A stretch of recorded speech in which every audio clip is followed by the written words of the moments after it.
Something big and something new can be scary. There's getting started, especially in something big and something new. Getting started, especially in something big and something new, can be scary. There's plenty of anxiety, especially when you're talking about getting started in something like financial planning. If you're not an expert in personal finance, it can be very intimidating, and I know that. In fact, I want to share a little story as I talk about getting started in this course. I want to share a little personal story to give you a little background about what I'm thinking about getting started. So you may know that my wife, Connie, is a volunteer park host. We live currently at the Stephen F. Austin State Park, where she is kind of a full-time park host, and I'm her assistant on the weekends and evenings, and we've got a great setup, and it's a lot of fun, and we spend time out there with nature, and it's just awesome. But I have all these pieces of the puzzle that are challenging. So just to get started in that role, I had to get a new RV, one with an office. I had to get Starlink, so I had internet, and that's not working perfectly all the time. And so it's a challenge, and it creates anxiety, especially as I'm building this course and doing the things that are on my bucket list related to my business and growing my business and helping people save more money, pay lower taxes, and build a better retirement. And so as I'm getting started, there is a lot of underneath the surface, a lot of anxiety with getting started with all of the things I have going on. And so I was thinking about you getting started in this course, in this new journey of financial fitness and financial planning. And as I'm getting started at the Stephen F. Austin State Park, I met someone who is very special, a new friend. His name is Justin Howell. And Justin and I have something in common, and that's the story I wanted to share. Justin is a personal fitness coach, and that's his business. And so we had a chat, and it's interesting, his wife and my wife are both the official park host, and he and I are both there to assist and do some of the kind of heavy lifting occasionally that we get to do to help. I have certain skills like fixing things that I'll do on the weekends and the evenings, and so we both get to be kind of more than an assistant park host. We get to drive the gators and do the things that the grasshoppers. We get a lot of cool benefits of being there with our wives. But mainly, we both have the responsibility of running our business. And we both run our businesses with an element of, online component. So in my case, I do Zoom meetings and he does Zoom meetings. And so Justin I asked and he agreed. He offered to let me be part of his training. So I'm getting started in a new fitness program. As you can see, I could use some fitness. And Justin shared some very encouraging words with me when we met, but also I watched one of his videos on YouTube. I'm going to share that with you in a minute. And it was very encouraging to me to hear what Justin had to share. And it made me think about the folks that I serve, the people like you who are trusting me to help you create a compelling financial plan for your future. And so as I'm learning to trust Justin and dealing with some of the frustrations, honestly, one of the things that happened this week was I was having a little trouble finding the calendar for the Zoom links for when we meet. And to be honest with you, I was kind of relieved that I couldn't find the link. I had some problems with internet, and I had to leave the park, come back to Houston to do some things that I had committed to do. So I was away from the park, and I didn't do any workouts. In fact, I did one 2-minute workout. It was my first invitation from Justin to be part of the group. And during that few minutes, I was trying to get my space set up, trying to get my workout space set up at the RV. One day before we had a little storm that blew off my awning. So I've had a really interesting week. But during that very short period of time that I was with this group, working out with Justin. He's working out in his workspace, which is part of his toy hauler RV. It's a really cool setup. But for me, I was just outside under my awning before the wind blew it off. And I was just trying to get set up. And I wanted to look good. You know, I wanted my camera to be in the right place and I wanted to be able to see. So mostly I was just getting set up.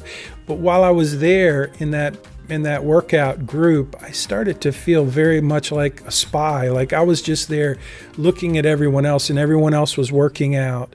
And I realized that being part of a community is something that requires trust. And Justin trusted me, invited me to come into his group, and all the people who trusted Justin had kind of by default trusted that Justin was letting me in as someone who was there to work out, not just to watch everybody else work out. It felt a little awkward for a few minutes, but it made me think about what it's like to be part of a community where we try to help one another. And in this course, there is a collaborative component that I'm going to be introducing you to and encouraging you to not just be like I was that day, a spy who comes into the group and looks and sees what everyone else is doing and tries to take some notes, which I was doing. I was getting set up and I didn't know what equipment I needed and I didn't know anything. And so I was there to do that. But while I was watching everyone work out, I had this appreciation and gratitude for the fact that I was able to be there and learn from them. And so I hope the same kind of thing happens for you in this course. And as you watch Justin's words, I want you to just think about how his words in terms of not waiting, stop waiting, let's get started. We spend so much time waiting. I know it's true for me. And when it comes to something big and getting started, something like losing weight, getting in shape, or getting my finances in order, or my business, there's always some project that I'm putting off. And I assume that's true for most people. And I'm assuming that you will appreciate some encouraging words like I did from Justin. I'm looking forward to working with Justin and getting in shape, and I have a lot of work to do, and I'll be sharing some of that along the way. But today, as I had this lesson on my to-do list, getting started, I just thought maybe the story of Justin and the backstory of what we're working on over at Stephen F. Austin State Park, where Justin is kind enough to invite me to come into his group. By the way, I've invited Justin to come into our group, and I'm going to, as I'm saying this, I'm making up my mind that I'm going to invite Justin's group, anyone who wants to come into our group. So 30 Days to Make Your Money Count is our free premium financial planning course, and it's a 30-day trial basically before you're asked to commit to any, not even a dime, and you'll get the full access to the financial planning portal, and you'll be able to get started. And I'm going to invite Justin and his group to join us if they want to participate in what we're doing here in this course. But for now, I wanted to just post this. This video will be part of the course in getting started. The story of Justin is coming right away in a minute. And then after Justin's story, I'm going to share from Make Your Money Count Turning Point, something that I've been thinking about a lot this week, and hopefully it will help you think about a turning point as you prepare to get started in this course and in your financial planning journey. So thanks for watching. Here comes Justin's story, and then a little segment from Make Your Money Count Turning Point. Thoreau had a quote, "How much human life is wasted in waiting?" I like to condense that into how much is wasted in waiting. How much do we waste? Time, happiness, feeling good about ourselves, doing things we love to do because we're waiting for something. And right now, during this time of year, getting close to the end of it, there's a lot of waiting. There's a waiting for 1/1 to start doing things differently, to do better with nutrition, exercise, whatever it might be. And then you also hear that throughout the year, though, on a Friday or a Saturday, people will do better on Monday. And what I hear them not saying is they're not sure, they don't believe that if they decided they wanted to do something or not do something, that they could stick to it through a difficult time, like a Saturday night when everyone's consuming everything, or through the holiday season when all of the options are right there in front of you. And I'm not here to depress you or judge you or anything like that. I'm here to give you some hope that there's maybe some levers you haven't pulled yet.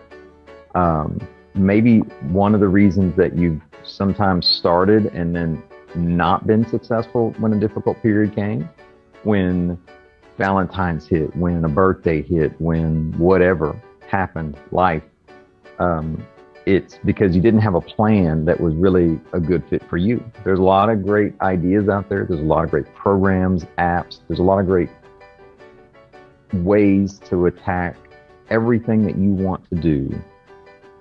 The trick is putting them together in a way that's going to benefit you, your lifestyle, your motivation, whatever it is that you're trying to accomplish, that it's put together. And then, of course, you have someone helping you stick to it, right? So what I want to offer you is to not give up hope. What I want to try to trick you into doing is start right now. Start these 2-3 weeks before the end of the year by just simply thinking through what is it that you want to accomplish and doing research on the things that might help you get there. Ask your local fitness professionals that you know. Ask them and listen to what they say. Don't just discredit what they say when they say something you don't want to hear, because it's going to be hard. It's going to be hard no matter what. If you decided to go after it, it's going to be hard no matter what. If you want to talk to somebody, want to talk to me. If you don't know a fitness professional, come talk to me, reach out to me in my DMs. Let's set up some time together. I do complimentary consultations all the time, no obligation. I really just want to know that folks who really want to change their lifestyle, hit some goals, that they are getting the help they need and they're being honest with themselves when they put together their plan and they're giving themselves a chance to succeed. Turning point. Not long after Connie and I got married, we moved to Austin, Texas, and I got a job making more money than I ever dreamed of making. It wasn't that much, but to me it seemed like a fortune. I was able to buy things Connie and I could enjoy, and for a while, it was wonderful. I sure didn't want to go into debt, but we spent every dime I made. Soon, though, the things I bought weren't enough to thrill me any longer. I wanted more.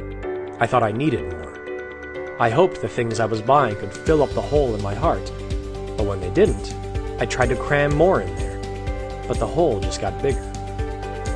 One day I realized that I had all I'd ever wanted: a wonderful wife, 2 beautiful sons, a good job, and lots of stuff.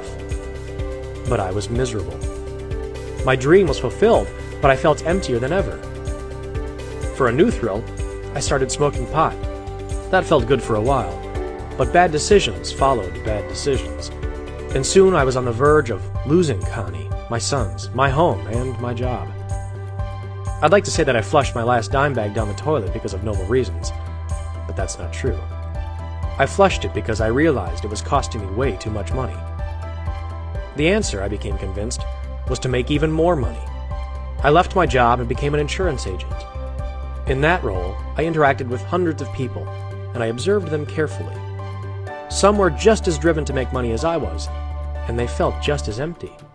But surprisingly, many of the men and women who came to my office had a clear, compelling sense of direction for their lives, and they wanted to marshal every resource to fulfill their dreams. These people had learned one of life's most important lessons. We experience far more joy and fulfillment if we devote ourselves to others instead of spending our resources on our own pleasures. I had read about these principles of giving to live in some Bible classes in college, but these clients were flesh and blood examples who were living those principles. I desperately wanted what they had, but I wasn't sure how to get it. One major turning point came when I signed up for the Financial Planning Association residency program. I went to the conference center a day early to spend time with some friends. That morning, I walked down to the restaurant to get some coffee, and I saw a man in his 50s coming out of the exercise room. He was the epitome of a handsome, fit, fabulous, successful, got-it-all-together businessman. Instantly, I hated him. Our eyes met for a second, and we smiled and nodded to each other the way polite businessmen do. I hoped I would never see him again. That afternoon, I walked into the first meeting of the residency program, and there he was. He introduced himself. "Hello, my name is Rich." I hoped to avoid him as much as possible, but he was one of my mentors for the entire week. A few minutes later, all the mentors were asked to give thumbnail sketches of their business philosophies and how they serve their clients. When Rich's turn came, he told the group that he hoped to impart to us how much he treasured his clients. "My clients," he told us, "are more than account numbers and sources of commissions. They are people who entrust their hopes and dreams to me." He assured us that what matters most is not how much we know about investments, tax law, or retirement planning, and it's not how well we've perfected a particular set of sales techniques to get them to say yes. It's about the people themselves. Our calling, he said, is amazingly simple and immensely profound. To connect with people on the deepest level, to earn their trust, so they will share with us their dreams for their families and themselves. Instead of focusing on our own goal of getting them to buy a policy or invest some money so we can earn a commission, the focus shifts dramatically to their needs, their hopes, and their deepest desires. At the end of Rich's introduction, he spoke a sentence that has resonated in my heart since that moment. "When clients share their most heartfelt dreams with me, I consider that a sacred trust." Immediately, I realized, that's it. That's what I've been looking for. Relationships based on trust that surface and enhance our most cherished dreams. That's what my clients wanted, but that's what I wanted too.